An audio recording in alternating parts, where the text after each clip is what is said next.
Vous connaissez tous le Manneken Pis de Bruxelles. Eh bien ici en Flandre, vous pouvez profiter d'une réplique de la statue de nos amis belges, sauf qu'on n'est pas à Bruxelles, mais à Bruxelles.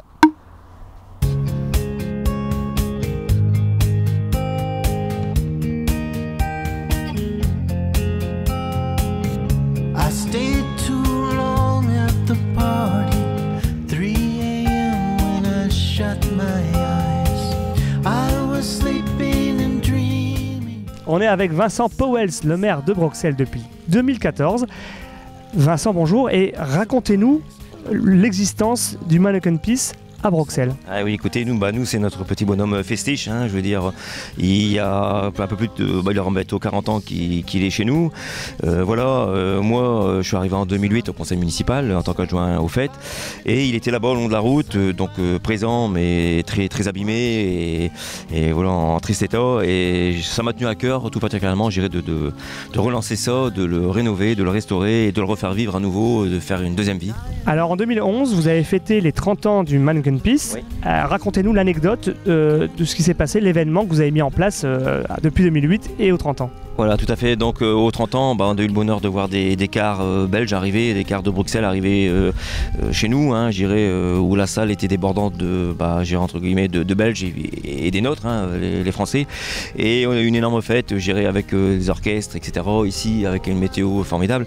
Et on s'est vu remettre par surprise un petit costume, son premier petit costume en fin de compte, qui était vraiment le costume flamand, hein, le petit paysan, pas belge mais français. Donc, Qui est trop compliqué à mettre d'ailleurs pour qu'on puisse l'apprécier. Qui est assez compliqué, qui est pas compliqué, mais il faut avoir bien l'habitude, et on met bien 1 heure pour l'habiller, donc je veux dire, pour qu'il soit beau, on met 1 heure, donc voilà. Mais on aura sûrement un jour l'occasion de vous le montrer. Donc voilà, et on a eu la surprise de se faire offrir le premier costume qui est vraiment typique de chez nous, typique de nos racines, des Flandres, et ça nous a fait super plaisir, quoi, voilà. Alors ici, on est à l'endroit même où il y a des travaux qui ont été effectués il y a quelques années pour rendre encore plus beau l'endroit, le nouvel emplacement où il dort un peu moins ce Manneken Pis. Oui, tout à fait. Après j'irai bien déménager. Après avoir décidé au conseil municipal de le mettre devant la mairie pour le valoriser, on s'est dit il ne faut pas juste le mettre sur une stèle, forcément il faut qu'il pisse. Donc voilà, donc on a fait une boucle, on a creusé, on a pris la pelle, la pioche et tout ce qu'il fallait, et on a fait un trou, on a enterré une cuve avec une pompe et puis de l'eau qui on est en boucle, et en fait compte et on s'arrange vraiment pour qu'au moment du tourisme, au moment de l'été, etc., il fasse le plus souvent possible pipi dans sa gamelle, quoi, je veux dire, et voilà, et c'est ce qui attire les gens, et voilà, je veux dire, le bruit de l'eau en plein été, c'est chaleureux, et puis c'est ça. C'est surtout rafraîchissant. C'est surtout rafraîchissant, et c'est sa résurrection, je veux dire, il faut qu'il montre ce qu'il sait faire. Monsieur le maire, le Manneken Pis, il faut bien qu'il se repose de temps en temps, en hiver particulièrement, ou à d'autres moments pendant la journée. Quand il est vraiment essoufflé, quand on voit qu'il en a un petit peu marre, ça arrive qu'on lui coupe un peu son sifflet, ou alors des fois en plein hiver quand il gèle, pour être sûr qu'il n'y a pas de catastrophe, quoi.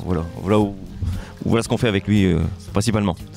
Ouais, donc je pense qu'il faut le faire reposer un petit peu, surtout en temps de canicule. Bon bah là il va souffler un petit peu, hein.